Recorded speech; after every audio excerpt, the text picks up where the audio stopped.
যতবার পড়েছি মুগ্ধ হয়েছি। বন্ধুত্ব এমনই হয়।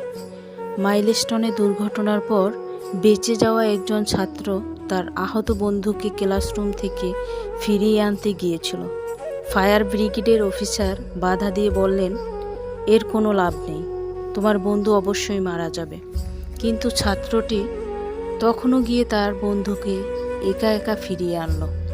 মৃতদেহ দেখে ফায়ার ব্রিগেডের অফিসার বলে, আমি তোমাকে বলেছিলাম এর কোনো মূল্য নেই, সে মারা গেছে।